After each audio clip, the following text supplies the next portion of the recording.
Hello everybody, John here and Gracie, and today we're putting a pet gate, come child gate, on our Fiat Ducato based camper van, Jazzy, and it's going to be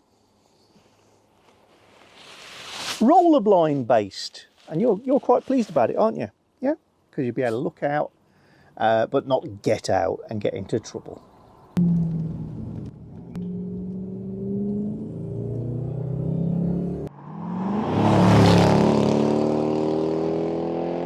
Those who have panel van conversions or camper vans based on larger vans will know that it's really nice to have your side door open, particularly in the summer, because like a lot, ours has got the kitchen kind of half outside, so it's really nice.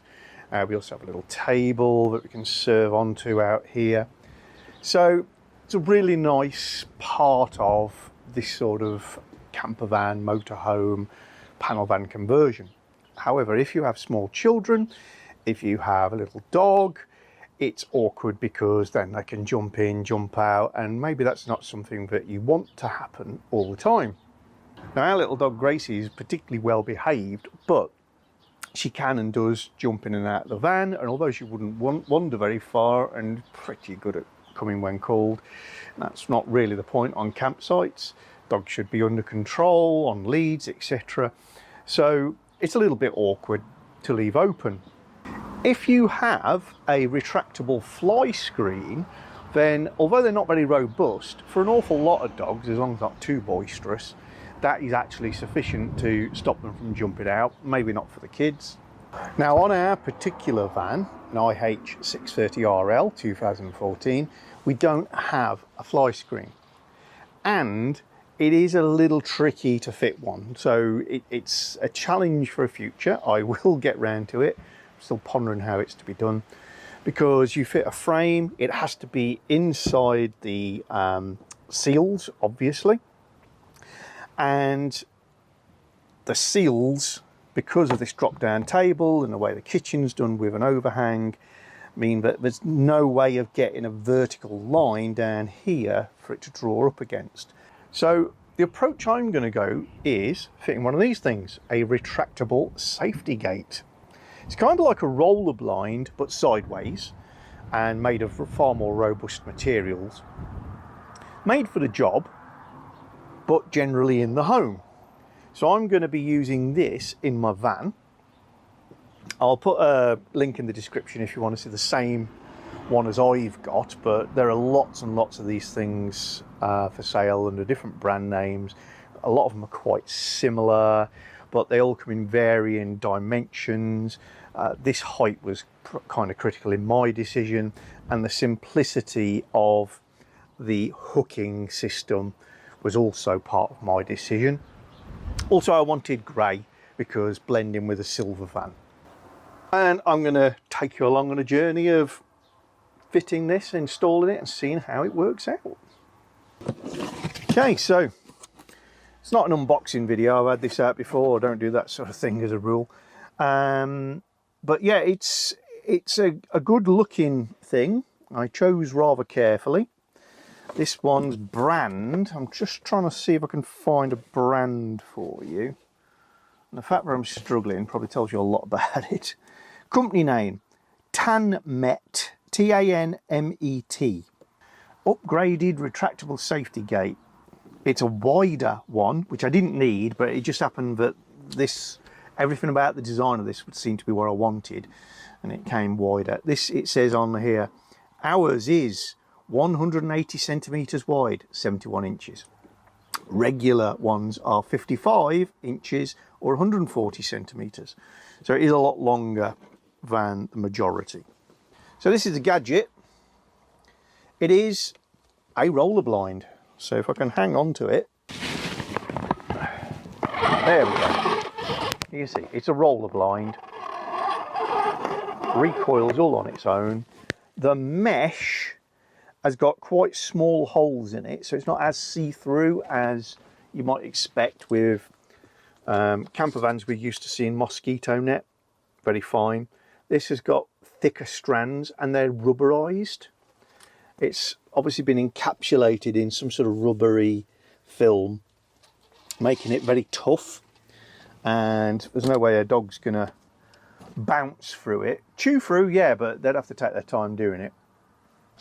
On this end, so this will be the top, we've got this little turny bit, and what that does, if you push down and turn right, it won't come out and it won't retract either. So it's just a way of stopping the mechanism of springing back. So imagine a tape measure and you release it fast, it comes in quick, can hurt your fingers. It won't do that if you lock it, and equally it can't be pulled out and played with if that's locked. Another couple of little buttons on the side here. If I pull up on these, I should say, the mounting bracket comes out. So that gets screwed to the wall, and then you clip this in and it's caught it. So again, dead easy to remove from the position where you're installing it. And I thought I might at a push have to remove this for ease of manoeuvring around in the van when it's all shut up, or for some other reason. I like the fact I can detach it from the wall instantly. The bottom has a rather simpler device. It's just a hook, and that goes over. So you position this on the wall and hook it down, and then the top gets pushed in. But I really liked the fact that with this kit, you've got various spacers. So if your wall is not flat and straight, and obviously in a motorhome you might be working around trim pieces, haven't got to make up any little wooden blocks. It's got that sort of stuff with it. And I've got a box of additional brackets, which includes the hooks that are going to hook it on to the backs of my kitchen cupboards when I decide how to fit them. And again, what I really liked about this set, got holes through that way, but it's also got holes through that way. So depending on how you install this, this seems to be ready for almost anything. There was a lot of studying of the photos, really zoomed in before I chose this particular bit of kit. And now I'm going to see how close it is going to be to the right fit. All of these that I looked at online are a little taller, if I'm honest, than you would ideally choose, because this height here is about 83 centimeters on this model, which is about as short as they come, which is equally more or less the same as the cabinetry in most motorhomes, camper vans. It'd be nice if it was a touch shorter to make it easier to go under worktops and things like that, but I'll make it work. So this is the area where I've got to install it. I've got the door shut because on the Ducato we've got this door handle and this big rubber block which stops the door from bouncing off the end stop when it gets open. And when we open the door, you see they go out and back. So I can't actually get too close to the door aperture. So we might have to mount it inboard a little bit or be slightly creative. So let's start looking at that. I've also got to consider seat swiveling, but I don't think that's an issue. No, I think that's not going to be any issue at all. Here it is.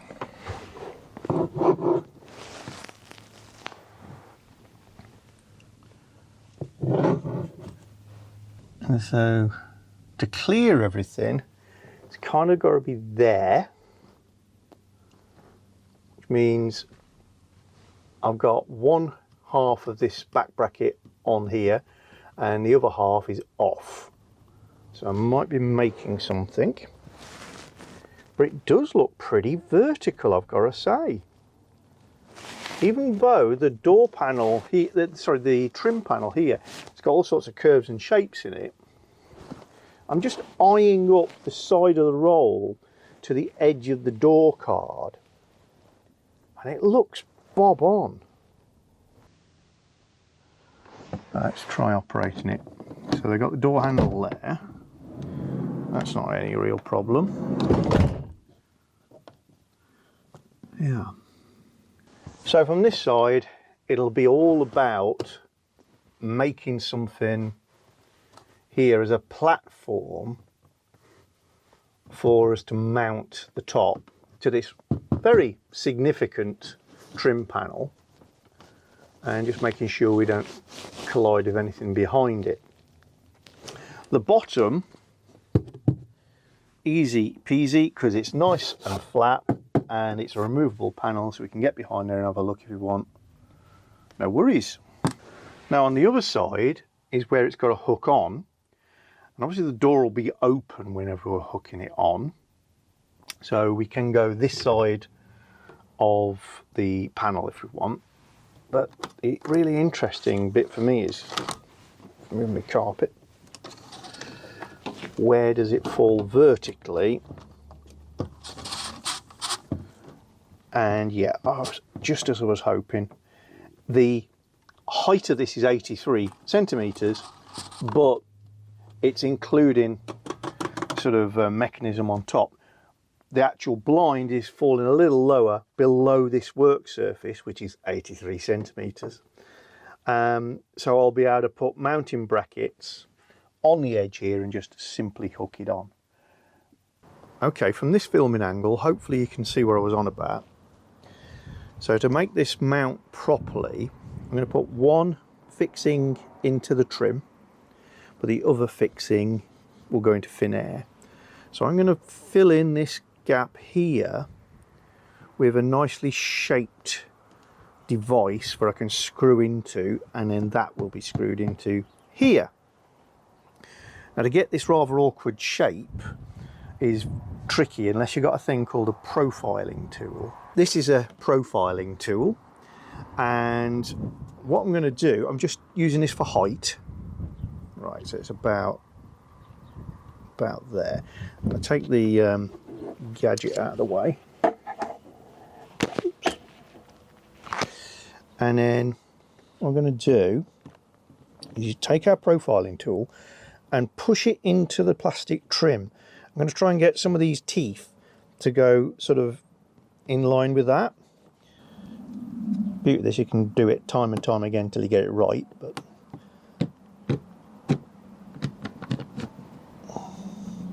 not quite. But you can see what it does, it copies profiles. If those had shot down a little bit more, it would have been good. So I could individually adjust the feet, or I could go again, but let's have a little look, see what I can do. Oh, that's pretty good. That's pretty good. So let's just, whoops, overdid that one. Now it's got to come back a little. That one's fine. Yeah, yeah. That is the shape I need, and that to be kind of missing. This is where the plastic's going to go to do that. So that's called a profiling tool. If you're not a carpenter, you're very unlikely to have one, but I'll put a link in the description below to the same or very similar, so you can see how much they cost. Gracie's already excited, waiting for a new gate to be installed. So she's supervising the whole operation, aren't you, Gracie? Yeah, supervising. So let's just have a quick look at how we transfer this. That's the pattern that I've taken. The beauty of this gadget is you've got exactly the same pattern on the opposite side as well. So you can use either one to trace onto cardboard. I go in like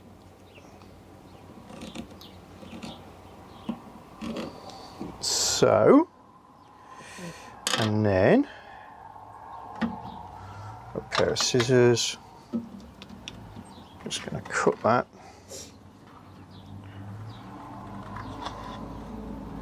Okay, so that is going to be the piece I need, is this bit.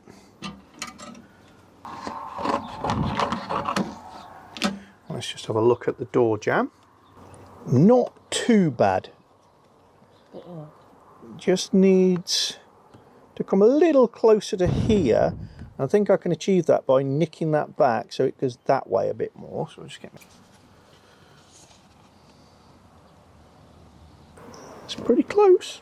Now this bit over here isn't necessary, because if I get a straight edge,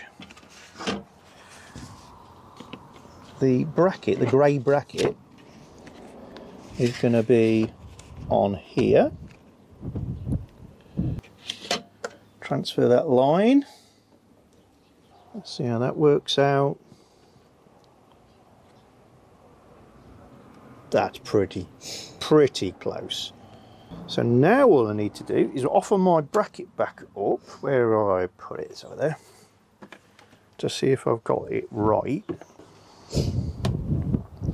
so we can all see what I'm going to do. Yeah, that sort of arrangement is going to be pretty much perfect. Thank you, Joe. What I'm going to do now is just mark where the plastic work comes to. I'll not cut it right to that, I'll sort of plane it down or something like that.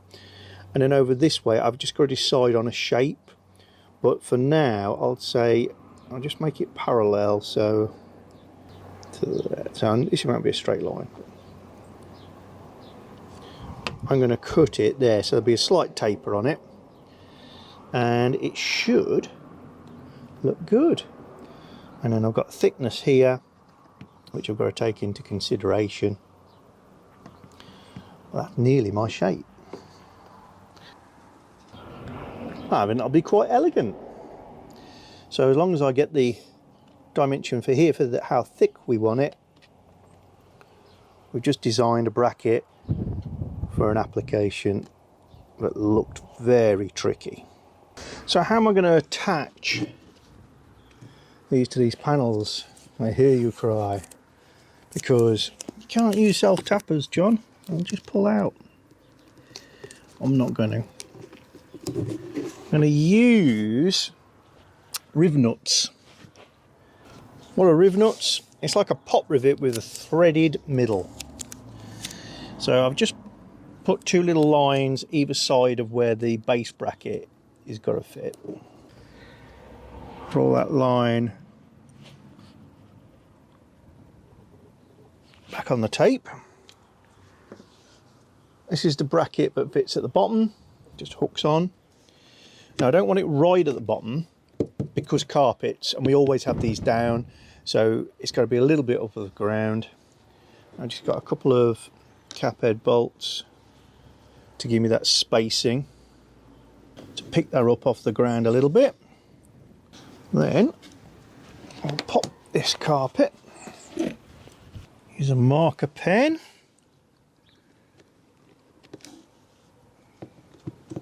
to mark onto the tape to give us the location of the two holes. Then I've got this Rivnut,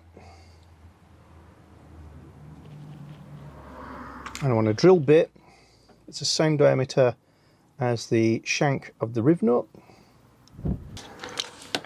and then slightly awkward because it's very close to the bottom, but we'll manage.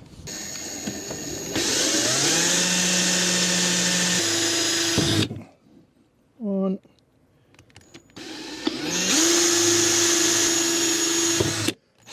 two. Now the panel can't pull forward because it's behind the floor, which is to our advantage. So next we're going to be fitting these Rivnuts into these holes. I'm just going to get my penknife to deburr the hole. This is a Rivnut gun. Again, a lot like a pop riveter, just it has these threaded pullers rather than jaws.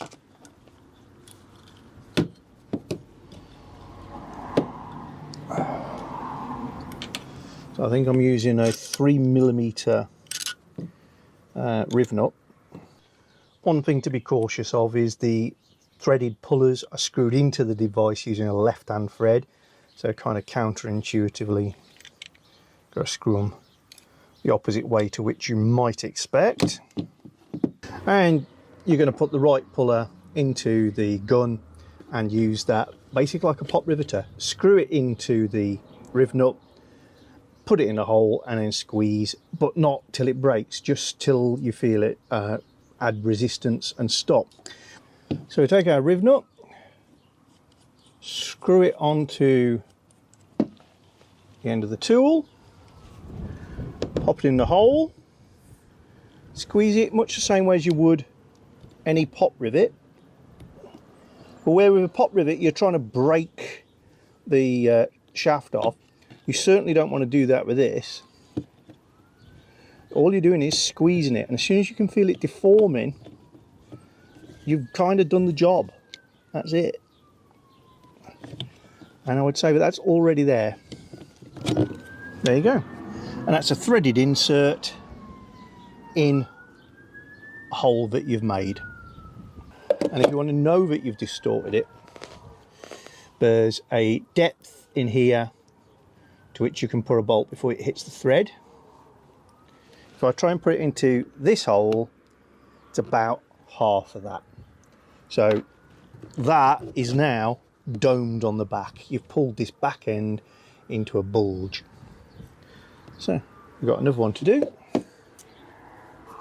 And just give him a gentle squeeze. There we go. Lovely. Unscrew. What we've now got is two threaded inserts in this plastic panel, into which I can put some screws on the bracket, and they're not going to pull out of the plastic in the same way as a self-tapper might, because the panel's not that thick. Instead, it's essentially like blind nut and bolting. You put the nut on the back so you can tighten it up, and you're pinching the thickness of the plastic. It's kind of the more engineered solution, which suits me as an engineer. Nice and tight, and that can't pull forward, as I say, because even though there's some flex in this panel, the panel goes behind the floor. So I'm going to put the carpet back. The bottom of my gate, this blade is going to hook into there. There. And that's the bottom done. Can't go anywhere. Well secured. Now, as you saw, I've got a makepiece for the top, but I can still put the first hole in, and that's going to help me in manufacturing this, as well as being able to test out the rest. For the top, it's important to make sure you clear the handle. So the same situation, I've marked the top and the side of this, and I know that this little outer flange is 2.5mm thick. So if I now release the bracket, this has got to fit there, 2.5mm inside that, enabling me to mark one more hole, one more Rivnut, and then I've got this piece over here to make up.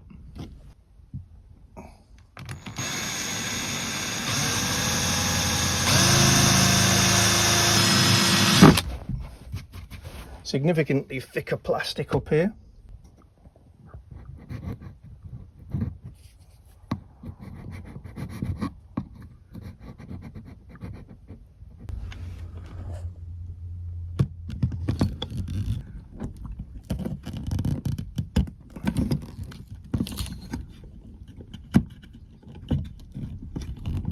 And there we are.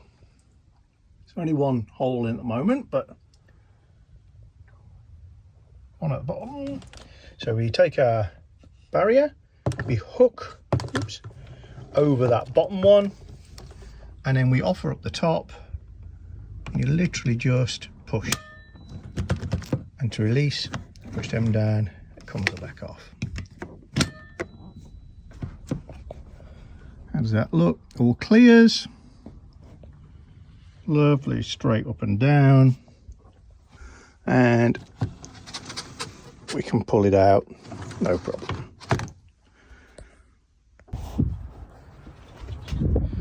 When it comes to attaching your hooks, I recommend that you attach them with double-sided tape. Got this foam tape, and that just means that you can get it wrong without drilling holes, try stuff out, and put the screws through after.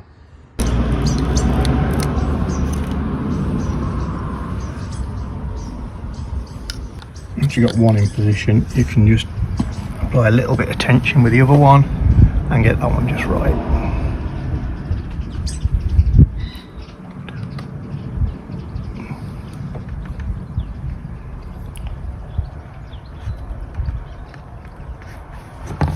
Like so.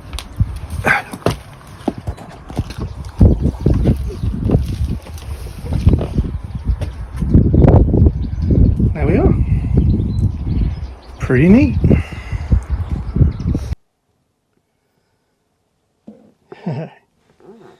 There's Gracie. Gracie, Gracie, what do you think of your new gate? What do you think of your new gate? What do you think? You think? Can you see? I can see the tail. It's a happy tail. Yeah, you're more interested in me than in the gate. No. This is as it should be. So Gracie's got a gate. It unhooks nice and easy like that. And then rehooks on nice and easy like that. And it's nice for pouring, isn't it? But she's not going to get out of there. And it's actually quite a nice draft excluder at waist level, so I'm very pleased with the result. Actually, you know that one... So, good for keeping the dog in. Would be good for stopping small children from running out, and pretty easy to install and fit. So my last remaining job now, you saw me make the template. I will just jigsaw in an appropriate thickness of wood a piece for here, which I will then primer, spray grey and lacquer till it looks like this, fit that in, and then it'll get screwed with 2 Rivnuts into here and a wood screw through here into it. And I'll show you that when it's finally completed, but in terms of assembly, I think you've got the picture, and I won't be doing that for a few days. I'll just give you a quick look from the outside. So there's the finished item. Just pull that across and hook it on top and bottom. Dead neat. Really happy with that. Link in the description below to one of these. And that's a paw. If you're enjoying our channel, then don't forget to subscribe and click the little bell icon so you get notifications of new videos. And please give us a thumbs up or thumbs down, and you can share the videos. And below the video is always the area where you can comment and get involved with the chat.